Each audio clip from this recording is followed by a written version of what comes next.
Hi అండి. ఇంకొక common complaint urine infections. ఇవి ఆడవాళ్ళలో చాలా కామన్ అండి. ఎందుకంటే యూరెత్రా కొంచెం షార్ట్గా ఉండడం వలన, అలాగే వెజైనా అండ్ మోషన్కి వెళ్లే దారి చాలా క్లోజ్గా ఉండడం వలన అందరూ ఒకేలాగా ప్రజెంట్ అవ్వరండి. కొంతమంది బర్నింగ్ సెన్సేషన్ అంటే యూరిన్ పాస్ చేస్తున్నప్పుడు మంట రావడము, కొంతమంది ఫ్రీక్వెన్సీ అంటే ఎక్కువ సార్లు యూరిన్కి వెళ్లాల్సి రావడము, పొత్తి కడుపులో నొప్పి అండ్ కొంతమంది ఫీవర్తో ప్రజెంట్ అవుతారు. అండ్ ఒక్కొక్కసారి అర్జెన్సీ అంటే వాళ్ళకి వాష్రూమ్కి వెళ్లే వరకు యూరిన్ కంట్రోల్ చేసుకోలేకపోవడం ఇలాగా ప్రజెంట్ అవుతూ ఉంటారు. అండ్ వచ్చిన వాళ్ళకి మేము కంప్లీట్ యూరిన్ ఎగ్జామినేషన్ అడ్వైస్ చేస్తాము. దీనివల్ల మనకి యూరిన్లో ఇన్ఫెక్షన్ ఉందో లేదో కన్ఫర్మ్ అవుతుంది. ఇన్ఫెక్షన్ కొంచెం సివియర్గా ఉన్న వాళ్ళకి urine culture and sensitivity advice చేస్తాం. అలాగే బ్లడ్ షుగర్స్ చెక్ చేయడం కూడా చాలా ఇంపార్టెంట్.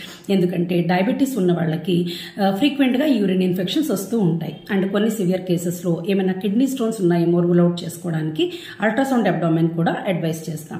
అండ్ ట్రీట్మెంట్ కూడా మీకు ఇన్ఫెక్షన్ సివియర్గా ఉన్నట్లయితే దానికి తగ్గ యాంటీబయాటిక్ కోర్స్ మీ డాక్టర్ అడ్వైస్ చేస్తారు. అలాగే బర్నింగ్ సెన్సేషన్ తగ్గడానికి పెయిన్ అండ్ ఏమైనా కిడ్నీలో స్టోన్స్ ఉంటే దానికి తగ్గ ట్రీట్మెంట్ కూడా మీ డాక్టర్ మీకు అడ్వైస్ చేస్తారు.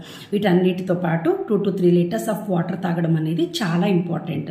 అలాగే రాకుండా చూసుకోవడానికి ప్రివెంటివ్ మెజర్స్ ఏంటంటే నేను ఆల్రెడీ చెప్పినట్టు 2-3 లీటర్స్ ఆఫ్ వాటర్ తాగడం అనేది మస్ట్ అండి. అండ్ ఆల్సో దాంతోపాటు మీ బ్లడ్ షుగర్ లెవెల్స్ కంట్రోల్లో పెట్టుకోవడం చాలా ఇంపార్టెంట్. అలాగే ఆడవాళ్ళకి జెనిటల్ హైజీన్ మెయింటైన్ చేయడం కూడా చాలా ఇంపార్టెంట్.